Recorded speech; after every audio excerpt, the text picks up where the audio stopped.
जिसकी दूसरी कोई मिसाल नहीं। जिस मां ने मुझे अपने पेट में 9 महीने रखा है, जिसने मुझे जन्म दिया है, आप हमारे समाज की उस ताकत को तो देखिए, उन संस्कारों की ताकत को तो देखिए। वो बच्चे को जन्म देने के बाद जब तक वो बच्चा 5-6 साल का होता है, जब उसकी कुछ आंखें खुलने लगती हैं, जब वो इधर उधर देखने लगता है, वो मां जिस पुरुष की तरफ इशारा करके कहती है ये तेरा पिता है, बच्चा जीवन भर तक उससे प्रमाण नहीं मांगता। ये हमारे समाज की उस थॉट का वो हिस्सा है कि पिता सिर्फ विश्वास है और कुछ नहीं। अलग बात है कि दिल्ली का चीफ मिनिस्टर प्रमाण पत्र मांग ले, वो अलग। ये मैं आपको इसलिए बता रहा हूं कि जिनसे आप तुलना कर रहे हैं अपनी, जिनके कारण निकिता अंकिता और श्रद्धा हो रही है, आपको बात समझ में आएगी कि बेसिक प्रॉब्लम कहां है।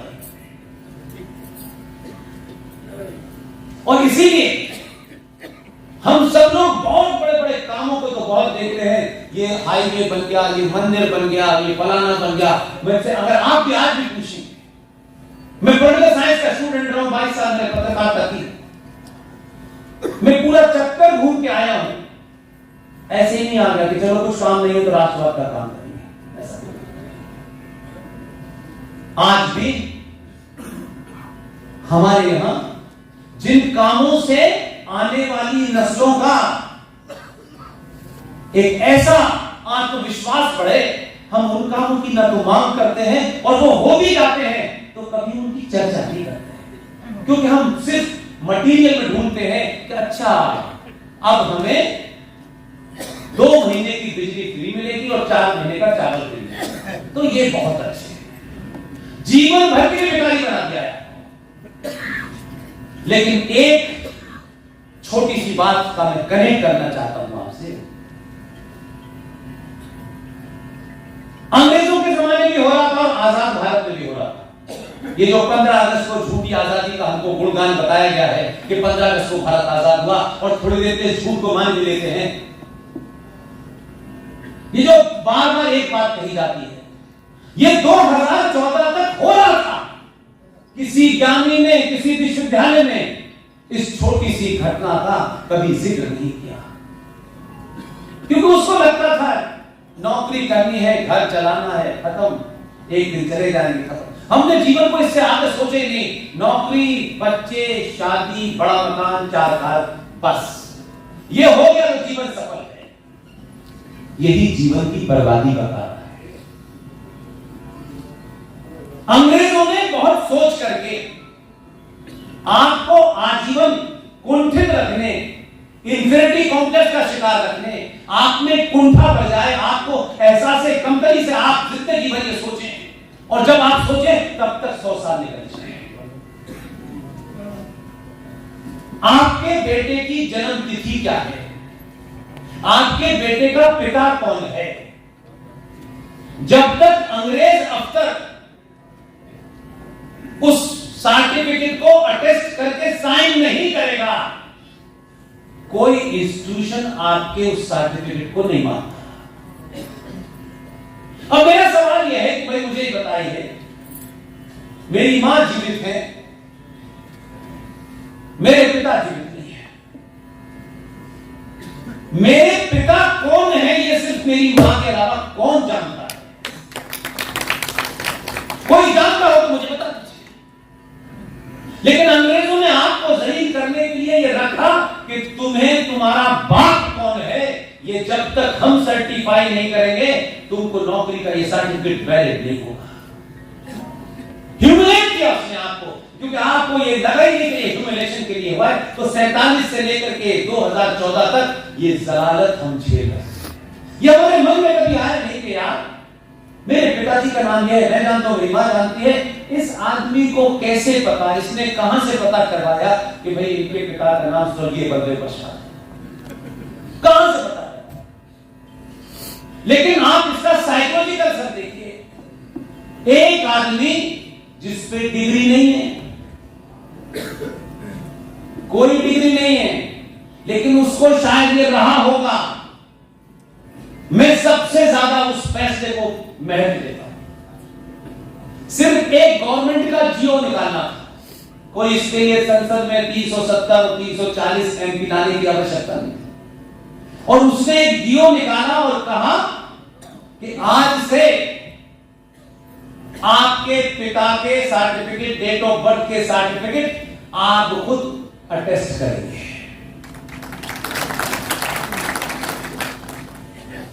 यह छोटी घटना है नहीं, बहुत बड़ी घटना है। इसलिए जब हमारे मूल में स्वार्थ और लालच होता है तो हम उससे आगे कुछ देख नहीं पाते हैं। इसलिए मां क्योंकि सबसे बड़ी सच्चाई है, सबसे ज्यादा पवित्र है, इसलिए हर मां के नाम से भारत में किसी जगह भी चले जाइए, उस भाव को जिंदा रखने के लिए, क्योंकि आप अपनी मां को जितना पवित्र मानते हैं उतना ही पवित्र नदियों को रखना, इसलिए हर नदी का नाम मां से जुड़ा हुआ है, क्योंकि वो नदी आपको जल देती है जो 5 तत्व है। और जाने अनजाने में आप सब लोग कभी बनारस जाइएगा, घाट पे देखिएगा, मैं फिर बता रहा हूं कि मेरी कोई बैकग्राउंड नहीं, लेकिन इन चीजों को मैंने लंबे समय तक ऑब्जर्व किया है। जो शायद इसको नहीं भी जानते, आप जरा खामोशी से किसी नदी के किनारे बैठ जाइए, चाहे बनारस जाइए, चाहे ऋषिकेश जाइए, चाहे हरिद्वार जाइए, कोई भी आदमी को मैंने आज तक, वो कोई पंडित है, ठाकुर है, नहीं मालूम, एक साधारण सा आदमी है, नदी के किनारे पहुंच करके किसी ने पैर नदी में पहले नहीं डाला। पैर डालने से पहले वो पानी फिर पैर डालता है, क्योंकि वो मां समझता है। इसीलिए हमारे यहां पैर लग जाए तो पैर छूने पड़ते हैं।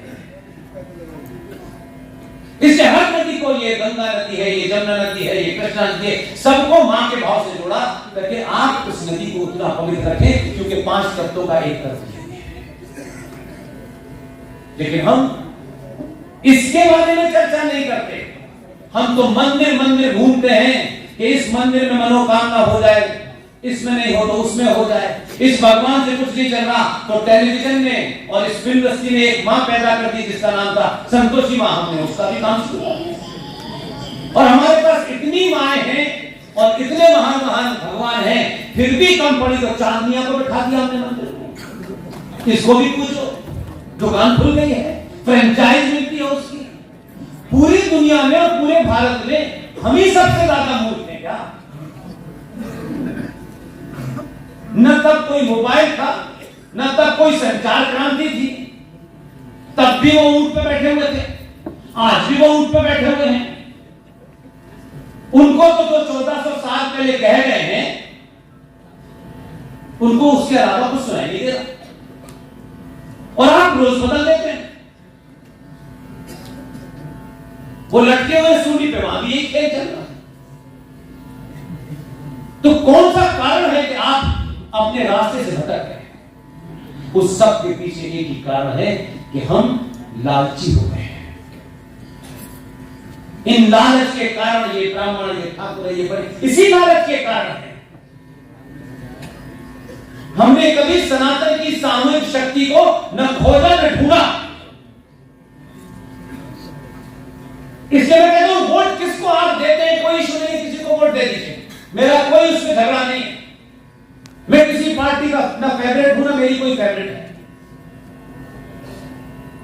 लेकिन एक ही विनती करता हूं आपसे, चुनाव हो या ना हो, अगर आपको लगता है major general GD Bakshi, colonel RS Singh, Sushil Pandit, Narottam Pradhan, professor Kapil Kumar, professor Pawan Sinha, Ankush Sharma, ये तमाम सारे लोग जो अपने अपने जीवन में जो उनको करना था किया,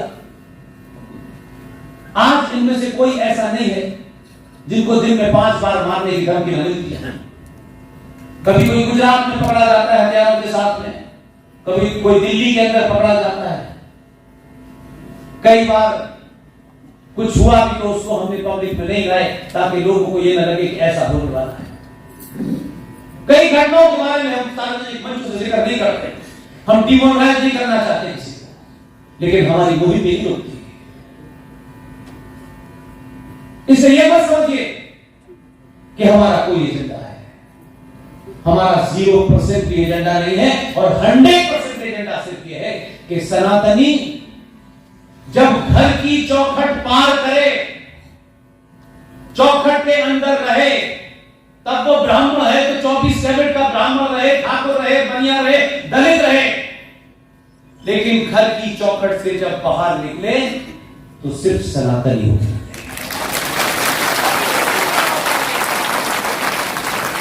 आप खूब लड़े, जो दिल चाहे करना है करें। कितने लंबे कालखंड में आप यहां तक क्यों पहुंचे, ये दुर्दशा क्यों हुई? आप सरकारों की तरफ भीख मांगते हैं, सरकार आप बनाते हैं, सरकारों को जिताते आप हैं, जीएसटी आप देते हैं, इनकम टैक्स आप देते हैं, लेकिन सरकार आपके आदमी के मरने पे एक कंडोलेंस मीटिंग भी नहीं करती, एक चिट्ठी भी नहीं भेजती है। यह स्थिति क्यों है? और किसी दूसरे के मरने पर दुनिया भर के मैसेज, अलग अलग सफाई, अलग अलग किसी के इनाम देकर के उसको पुचकारा जाता है। पिछले 5 साल में एक दिन का 1 घंटा और 1 घंटे की 1 मिनट, सिर्फ 1 मिनट मुझे चाहिए। जब भी चुनाव हो, वोट देने जाएं 5 साल में, जब वोट देने के लिए उस पर ठप्पा लगाने वाले हो, तो मन में एक ही प्रश्न अपने आप से पूछिए कि ये वोट मैं अपने जाति भाई को दे दूं क्योंकि पंडित जी खड़े हैं, ठाकुर साहब खड़े हैं, यादव खड़ा है, मैं वोट किस लिए दे रहा हूं? इस वोट देने का मेरा मकसद क्या है? सब दे रहे तो मैं भी दूंगा। आप 95 करोड़ में से जिस दिन 25 करोड़ ये तय कर लेंगे वोट देने से पहले कि मैं सनातनी हूं और सनातन को बचाने के लिए वोट दे रहा हूं, किसी और पे नहीं। आपका वोट उन परिस्थितियों में जो भी उसके नजदीक होगा वहां तक पहुंचेगा। 1 बार दीजिए, 2 बार दीजिए, 3 बार दीजिए, 4थी बार हिसाब ले लीजिए कि हमने तुम्हें वोट किससे नहीं दिया है कि जो चौराहे चौराहे हमारे बहन बेटी की इज्जत लूट रहे हैं, उनके लिए 5,500 करोड़ का बजट चला करके आप सेक्टर कमीशन की तरह उनको हजारों करोड़ों का स्कॉलरशिप दे रहे हैं। पूछिए सवाल उनसे पूछिए सवाल कि हमने वोट किसने नहीं दिया है कि मेरी आंखों के केंद्र, मेरी शक्ति के केंद्र, एनर्जी के केंद्र, उन केंद्रों पे चढ़ाने वाला काम अरबों खरबों रुपया आता है, सरकार मंदिरों से सारा पैसा ले जाती है, बिगबन ले जाती है, और उसी से निकिता के हत्यारों को स्कॉलरशिप दी जा रही है, उनका घर बसाया जा रहा है। बंगाल में हजारों हिंदू बेटियों का सुहाग लूटने वालों का घर बसाया जा रहा है। यह सवाल आप नहीं करेंगे तो कौन करेगा?